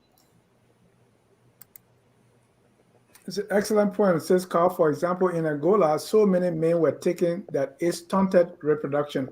We're talking about slavery. Yeah. And he also continued, if I can add, the Spanish Inquisition formally established bloodline supremacy. Yes.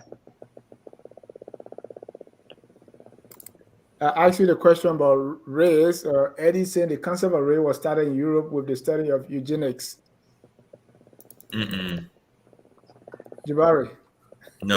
That's not what eugenics means, but go ahead, Jabari. I'll let you handle it. Yeah, so race comes in the United States. Race comes centuries before eugenics. Eugenics doesn't really emerge until the late 1800s.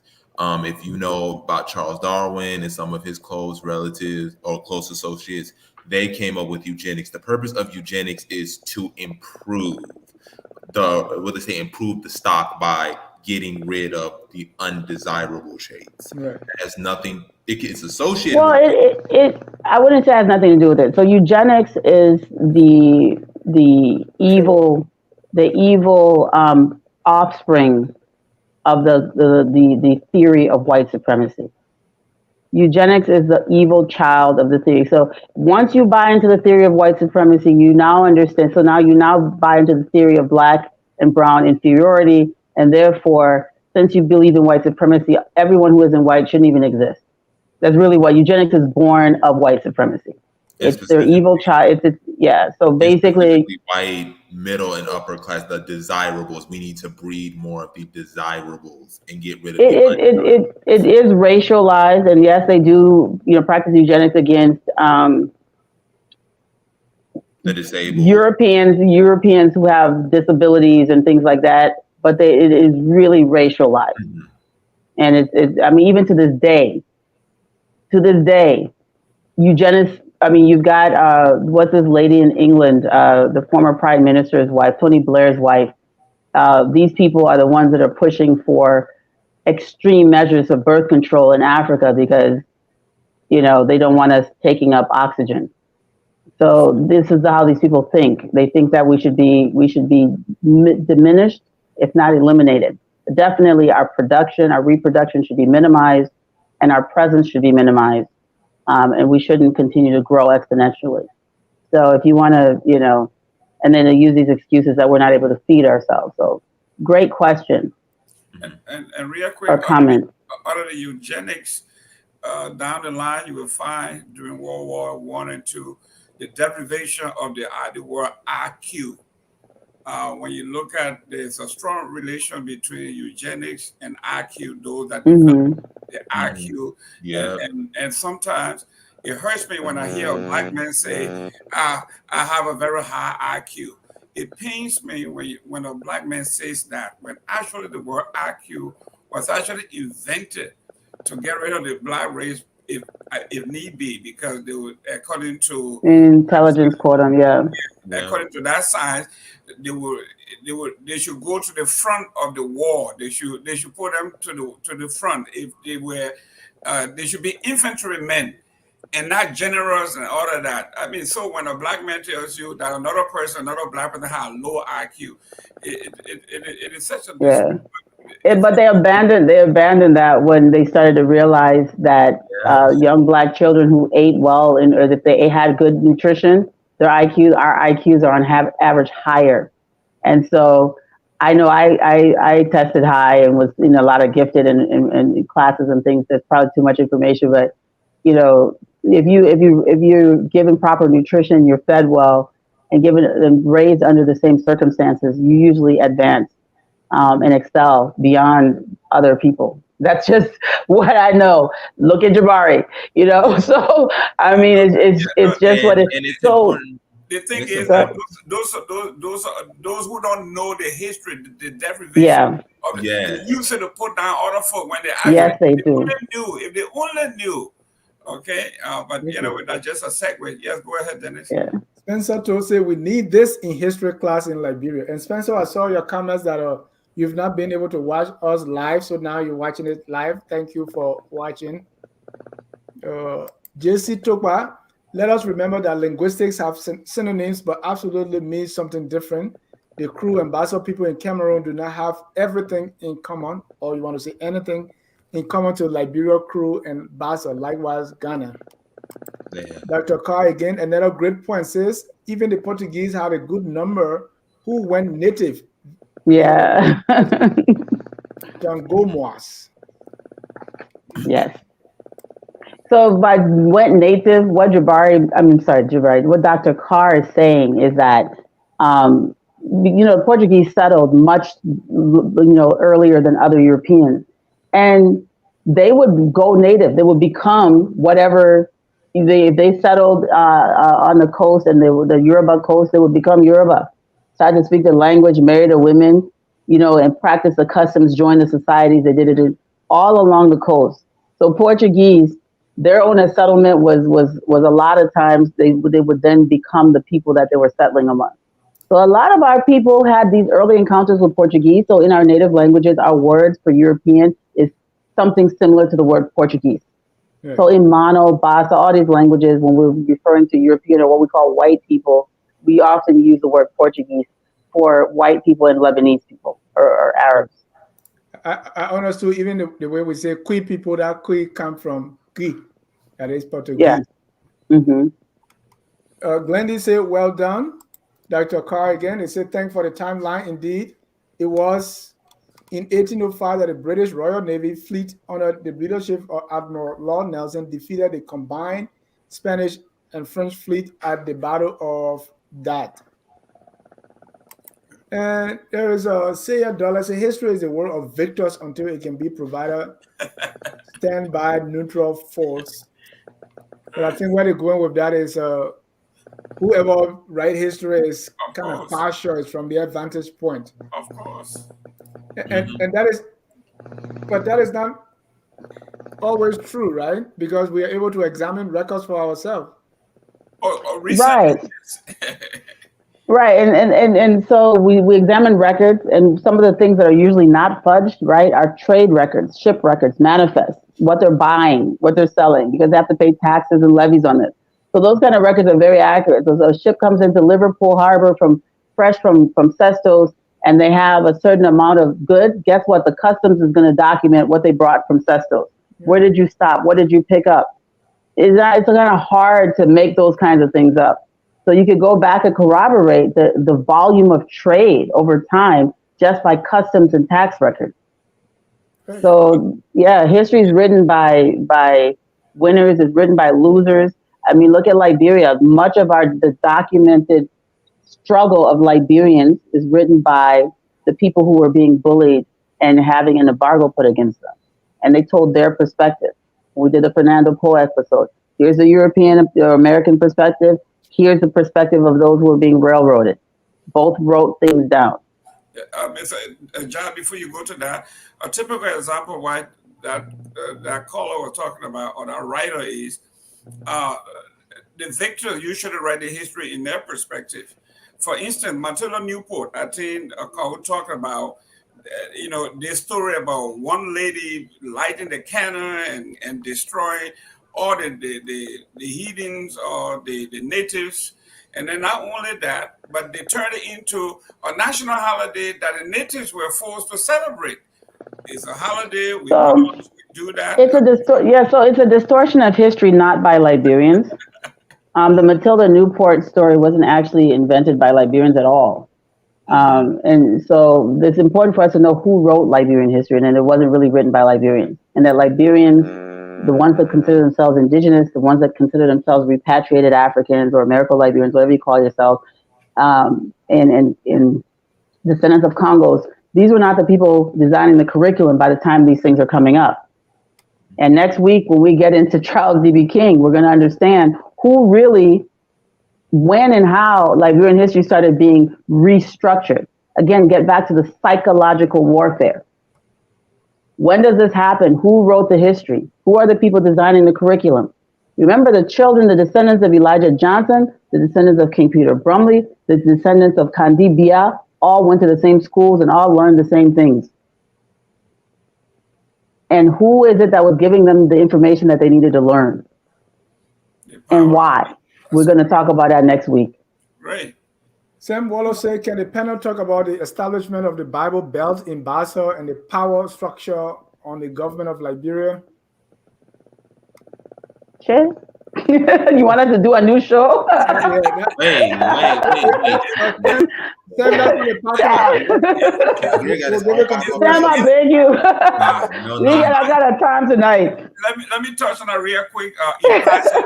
Let me introduce to you the Inland Church, the Inland Mission, whose mission was everything else. But like I said, we'll leave it for another show. But yes, that is a very important question, Wallow. I like that. I think we have a whole show on it. Go ahead, Dennis. Ginger said, thank you for another excellent program, presentation, very informative. Elder Joseph Wakokro said, great show, Dennis, but please do not consider me an expert on the Loma ethnic group whenever I'm privileged to visit everywhere history on the Loma people. The Boozis, the children of King Boozy. Richardson Pay, when I was a kid, I could not understand why my grandfather referred to the Lebanese as Pulugi. Yeah, that we say, Mono.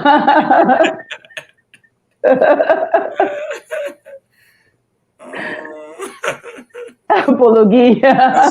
I learned a different dialect today. Pulugi. No. Yeah, Pulugi. Yeah, those are some of the comments. Great. Wonderful. Excellent. Well, Kau, no Elvis Morris today. What happened?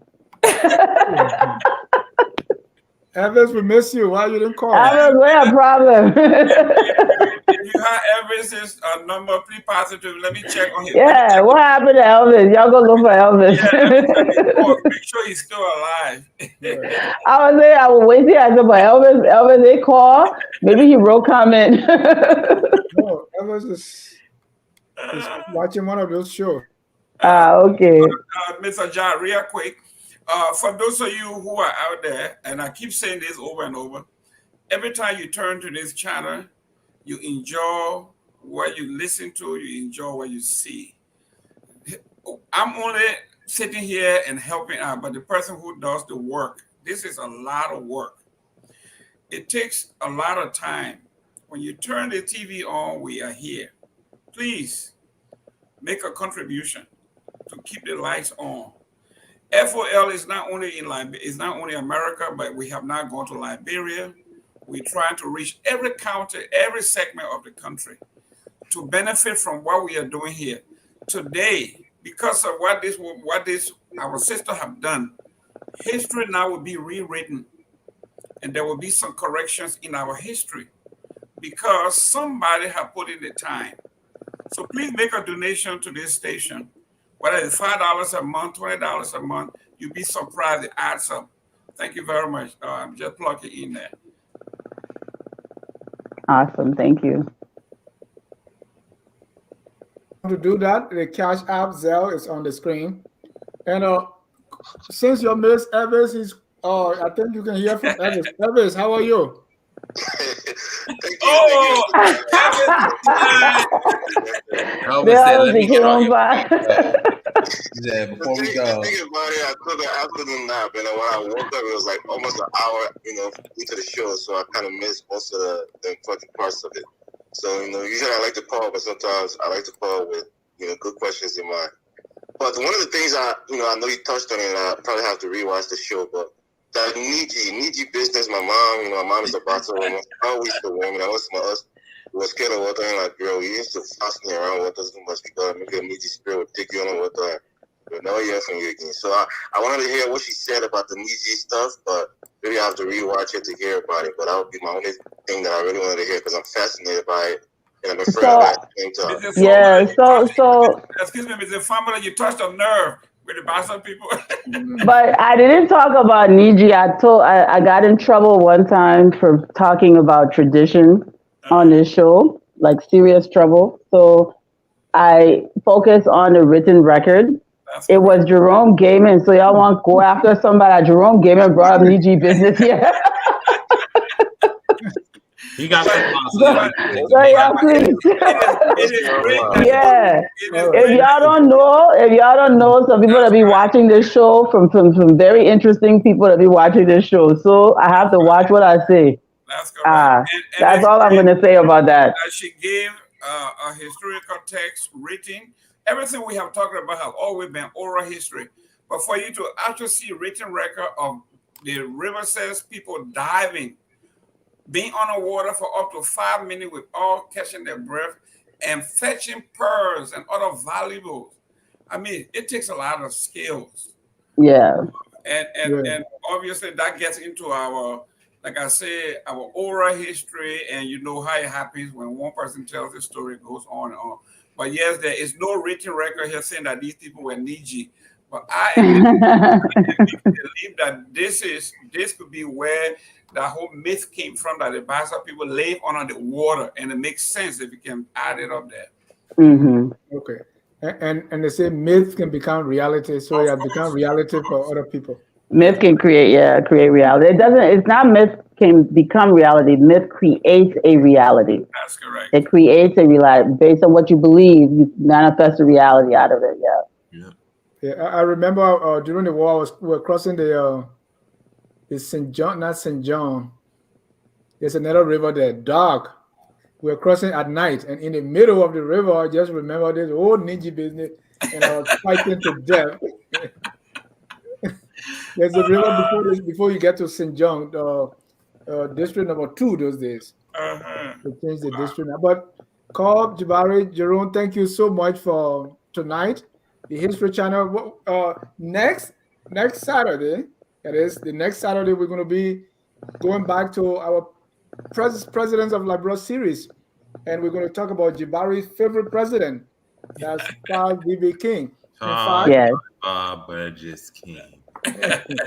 I spoke with his great-grandson today, and he can't wait for us to talk about It's gonna be pretty. It's gonna be pretty. Is all I can say. Yes. Pretty boy King. Pretty, but good-looking man.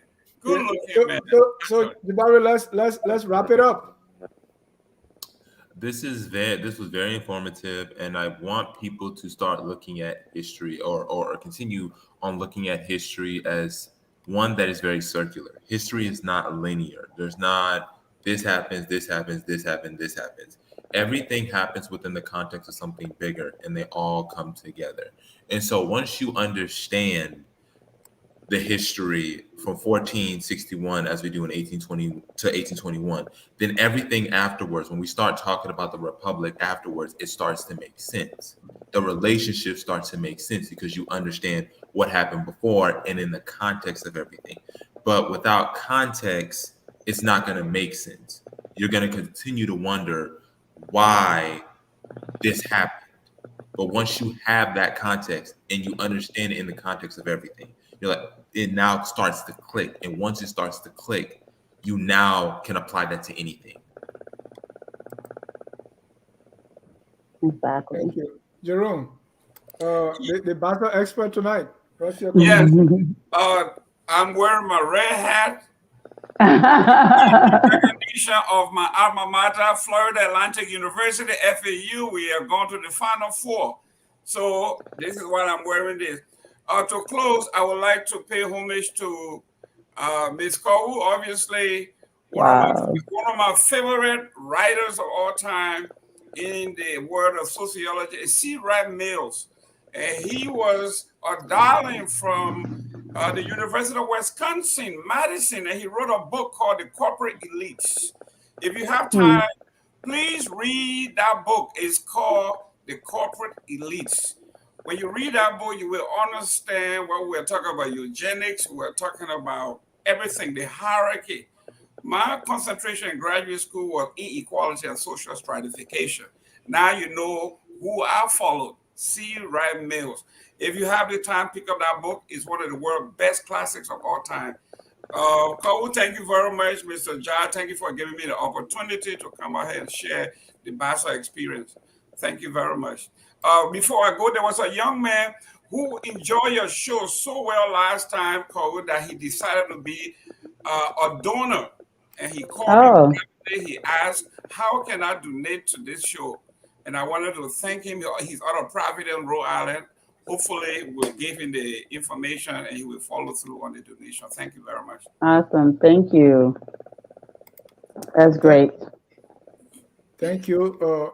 Carl, before you come in, just want to advertise what we in the pipeline tomorrow. Tomorrow at 4 p.m., Mr. Jerome Gilman is going to be here with On Point, he and his crew. That's a totally different Jerome Gilman, not the Jerome Gilman you see tonight. So come On Point, he's going to be discussing On Point. These are contemporary issues that are seen from different perspectives. So the guys on there, they never agree on anything, but they have a good show. Come and listen to all sides of the argument. Also at 6 o'clock, I'm going to be here with Reverend Dr. Chandler Freeman with Hello, Pastor, and our topic will be end time. The Bible theologians call it eschatology. So we'll be discussing end time, the definition. What's the timeline? Well, why is God ending the world? Man, we don't tire yet. We want to still be here. He ended the first one, did a new one, and he's going to end that one again. You don't want to miss this. This is where Pastor Freeman answers thought-provoking questions, some that you've never heard before. So please don't miss it. Carl, you're closing. Awesome. So thank you for following the Liberian History Channel. Next week we are going to be returning to the presidential series. We skipped this week only because people wanted there to be a continuity between the first and the second presentation of Basaw 360. Next week, we're going to be talking about Charles B.B. King. Jabari and myself are going to present on that. And a lot of the questions about kind of what this presidency is what marks the beginning of the turn of events. So it is going to be really important to watch. We always ask the question, what happened to Liberia? What happened? We almost answered the question. I think we did answer the question. What happened to, the people of Basaw? What happened to the coastal people that were so proud, and how did they break down? The answer was war and conquest. And so we're going to go on to the next one. We have to understand what happened, how it happened, and who did it. I think that that misunderstanding and not having that knowledge has caused a lot of confusion and caused a lot of problems for us in our progress. Getting the story straight will help us to move forward towards the direction that we're supposed to move in. Get the train back on track. Let Liberia become what it was intended to be. And thank you again for watching the show. I look forward to seeing you all on Saturday. Or Jabari and I look forward to seeing you all on Saturday. Thank you. And Saturday is very important. You remember that in Liberia, we always reference Charlie King time. Why is it not J.J. Roberts? So Charles D.V. King represents a very important time in Liberian history. So anytime you say Charlie King time, meaning very old time, ancient. So why? No, it means hard time. It means old time. It means hard time. When they say old time, they say J.J. Roberts time. When they say hard time, that's Charlie King time. Come on, Dennis. Oh, yeah. So the people that old man can say, I suffer like they say Charlie King time. They can't say, let's talk truth here. So we're gonna go into that why Charlie King time is referenced so much. You don't want to miss it. Always the History Channel. And as everyone said, this is a lot of research goes into this, and it's not free. Besides the opportunity cost, which is the actual cost of things, is what do Cole and Jabari, what do they leave to do the research on Liberia history? Those things that they left undone to do this, that's the real cost, and that can be very high. So we encourage all of you to support us. It could be monetary donation. It could be calling and giving us, a pat on the back. Somebody told me that even God wants to be praised. I mean, God got the whole world, still want praises. So if you call and say thank you for what you're doing, constructive criticism, welcome. But please keep the line open. You can reach us, focusonliberia@gmail.com, or just drop us a line, email, text, and also call, or you do a messenger message. We'll get it and hear from you. Want to get feedback, and if you want to present, if you want to be a part, you add your knowledge, please contact us. The doors are open. We want to thank you, Carl, members of your team, the History Guild, Save the State, and my very passionate friend, Ayume Cassell, who is doing everything, and all the people behind the scene that are supporting you in there. We really appreciate it. Yes, to our thank viewers, you. we say thank you, thank you, thank you. Until then, we end with our song that says, "We are all Liberians." Have a good night and God bless you. We are Liberians. Liberia is our